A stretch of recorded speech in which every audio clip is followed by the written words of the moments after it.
Welcome to Isabella Bank's YouTube channel. I'm Wheezy, and as always, it's a pleasure to be here with you this evening. All right, guys, grab your popcorn because this visa case is turning into a legal sitcom with a twist of political theatre, part courtroom drama, part clown show. Prince Harry must be somewhere in Montecito shaking his head, sipping his organic green juice, and laughing at the foolishness. So, what's happening? I am so glad you asked. First, let's get one thing straight, okay?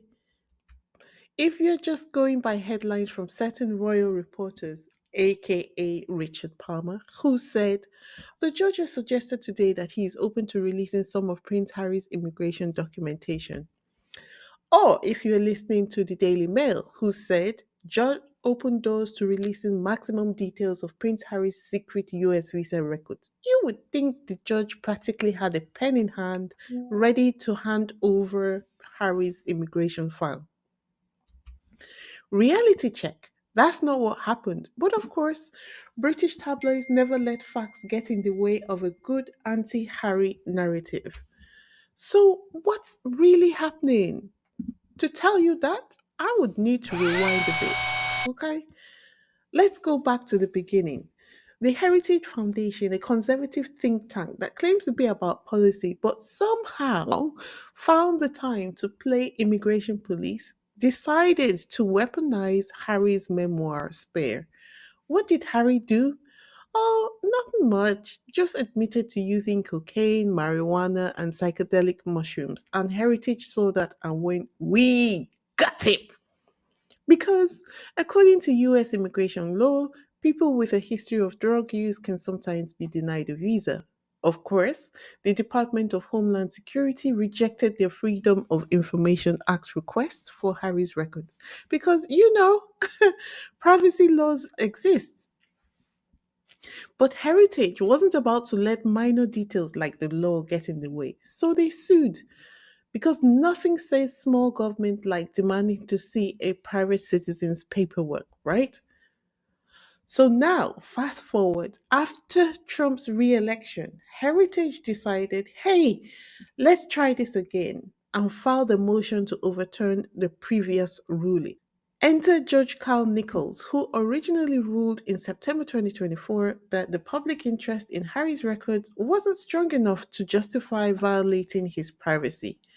But suddenly, this week in court, looks like the judge wobbled.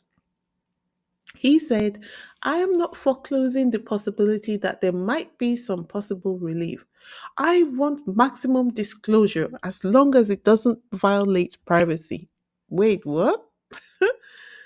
Maximum disclosure without violating privacy. This is judicial gymnastics at its finest. This is the legal equivalent of I would like a Big Mac, but also can I lose weight while eating it?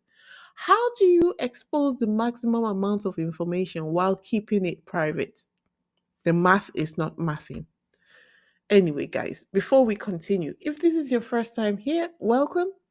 Take a moment to hit the subscribe button, give this video a thumbs up, and leave your thoughts in the comment section. I would love to hear from you. If you've visited before but haven't subscribed yet, let today be the day. Join our growing community and help us reach our goal of 10,000 subscribers.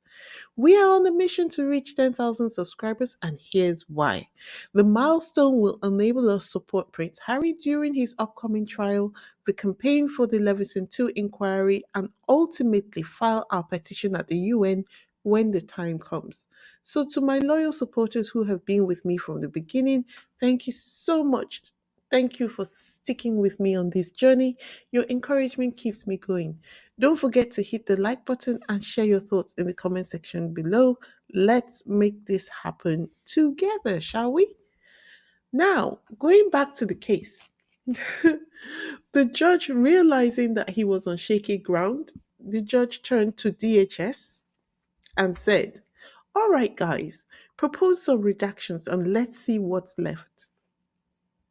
Enter John Bardo, the Department of Homeland Security's lawyer extraordinaire, who basically said, if we are going to redact the documents, okay, The document is going to be a shell. DHS just played the reverse card on the judge. If you don't know what that means, the translation is you want us to black out sensitive areas. Cool. That's the entire document. Okay.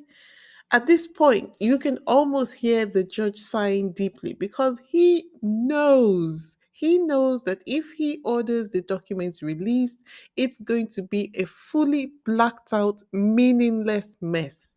He also knows that if he refuses to release them, the political outrage machine will claim there's been a grand cover up. So, what to do? He says, I'm not 100% sure how I want to proceed. No kidding, Your Honor. At this point, this case is a ridiculous legal tug of war, which Heritage Foundation have no hope of winning. If the judge rules to release the documents, we get a blackout shell document that tells us absolutely nothing. Although, if he refuses, Heritage will scream, cover up, deep state. If the documents somehow reveal that Prince Harry got his visa despite past drug use, well, welcome to celebrity privilege, where governments make exceptions all the time. And with the status of visa that Prince Harry allegedly has, I am not at all certain what he has, but if it is what I am thinking, which is the head of state visa, then all the requirements of disclosure that Heritage Foundation is assuming would be a basis for the US not granting Prince Harry his visa in the first place wouldn't apply to Prince Harry anyway. So at the end of the day, they still stand to lose. It's just that everyone will know Prince Harry's immigration status. They will know the details of his visa application, basically embarrassing him and harassing him at the same time. There is no real benefits to all of this except the harassment of Prince Harry. This is also about using Prince Harry as a political punching bag for the right wing outrage machine. If they truly cared about visa transparency, where was this energy when Melania Trump's Einstein visa was getting fast tracked? Also, what do we see as being the end game in this matter? Heritage will keep this nonsense going as long as they can milk it. More lawsuits, more fundraisers, more fight for transparency merch. The Department of Homeland Security should sue them to stop these frivolous lawsuits. Meanwhile, Prince Harry is probably at home sipping his green juice, as I said earlier, minding his Invictus Games business. Okay? So I think there is nothing to worry about at the moment. For the moment. And I say for the moment because we are in a Trump era. Okay? So where anything can happen and you have to just prepare to remedy whatever cock up is likely to happen. And we have seen a lot since Trump has been inaugurated as president, right? Okay, so today is Spotlight Thursday, and I would like us to turn the spotlight on the upcoming Invictus Games. If you haven't done so already, please make sure to follow the Invictus Games YouTube channel. They are ready to live stream the event. We also have a squaddy on TikTok who is going to be live streaming as well. And there was someone who said they were going to be at the games but have not been able to reach you. I told you, please send me an email. You didn't reach back out to me. Please do get in touch. Let's discuss. I need some of that Invictus Games footage, if you will. Thank you so much. All right, guys, that's all I have for this evening. Don't forget to like, subscribe, and hit that notification bell so you don't miss any updates. Thank you so much for tuning in. And until next time, this is Wheezy signing off. Peace.